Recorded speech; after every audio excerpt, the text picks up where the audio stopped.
Welcome to The Explainer. Today we're digging into OpenAI's ambitious new toolkit, AgentKit. So is this just another developer tool, or is it a major play to completely own the future of how AI agents are built? Let's find out. Until now, if you wanted to build a really powerful AI agent, it felt like a chaotic science project. Developers were basically forced to stitch together this messy patchwork of different tools and frameworks, which led to these really complex, fragile systems that took forever just to get a simple prototype working. And hey, don't just take my word for it. OpenAI themselves pointed to this exact problem when they announced their solution. They saw this huge roadblock that was keeping powerful AI agents stuck in the lab, preventing them from actually getting out into the real world. So, what's OpenAI's big, ambitious answer to this agent-building mess? They're calling it AgentKit.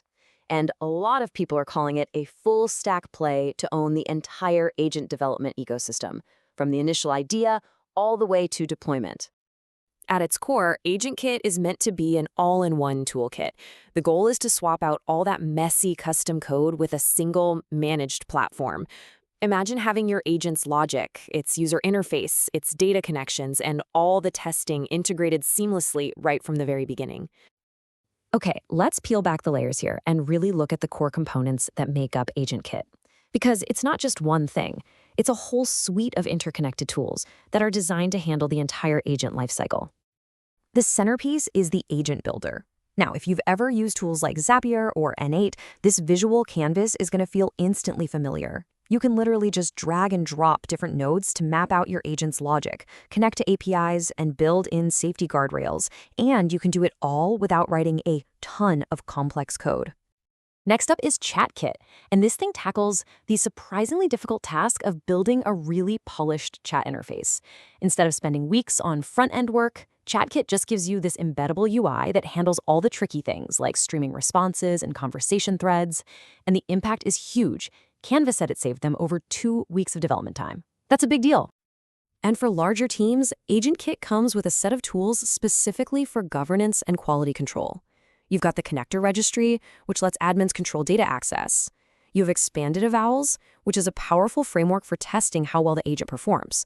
And you've got guardrails, which add a really crucial layer of safety. These are the kinds of features that are absolutely essential if you're going to deploy agents reliably in a business. So what does this all actually let you do in the real world? It's one thing to have a great toolkit, but what are people actually building with this thing? First, let's just talk about scale for a second. AgentKit plugs directly into the ChatGPT ecosystem, which now has a staggering 800 million weekly active users. That isn't just a big number, it's a massive built-in audience for any agent you build on this platform. It's why companies are already deploying it for some really high-impact stuff. And this is helping companies move agents from just being simple prototypes into full-on production for a huge range of tasks. Customer support is a big one, of course, and Klarna's agent is a fantastic example. But we're also seeing it used for complex sales outreach, for creating internal knowledge assistance, and even for automating market research. And this quote from the team at Ramp just illustrates the impact on speed so perfectly. They said what used to take them quarters of work can now be done in just a couple of sprints. I mean, that is a dramatic acceleration in how quickly companies can build and deploy AI. But let's be real, AgentKit isn't entering an empty field here. It's stepping into a very crowded and established market for automation. So, how does it really stack up against the players that are already out there? First, we've got to understand a really key difference. Traditional automation is what you call deterministic. It follows a strict script. Think, if this happens, then do that. It's perfect for repetitive tasks. But AI agents, like the ones you build with AgentKit, are probabilistic. They don't just follow rules, they use reasoning and judgment to figure out the best action. This makes them perfect for the messy, unpredictable world of knowledge work. And this table really reveals the critical trade-offs. Look at AgentKit. You get a beautiful UI, but it's a walled garden. You're locked into OpenAI's models and a pretty rigid workflow.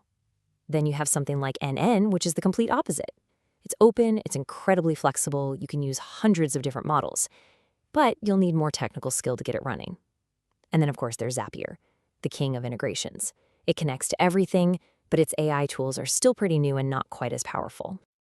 So it really just boils down to this. What do you prioritize? Do you want a polished, all-in-one experience? Or do you need the absolute maximum flexibility and integration power? There's no single right answer, and that choice is really what's shaping the future of automation. All right, let's zoom out for our final section and see how all of this builds to the bigger picture. What does the launch of AgentKit really signal about the future of work and automation?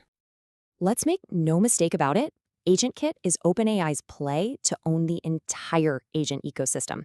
By bundling everything, the visual builder, the UI components, the enterprise controls, into one seamless managed package, they are making a bet. They're betting that convenience is going to trump everything else, and that it will convince businesses to build their most critical AI systems right inside OpenAI's walls. And this leaves us with a final, provocative thought. What does the future of building with AI actually look like? Will the convenience of a unified, all-in-one platform like AgentKit be so compelling that it just becomes the dominant way to build? Or will developers always prefer the flexibility and choice of a diverse, multi-tool ecosystem where they can pick and choose the best components for the job? That's the big question AgentKit's launch forces all of us to ask.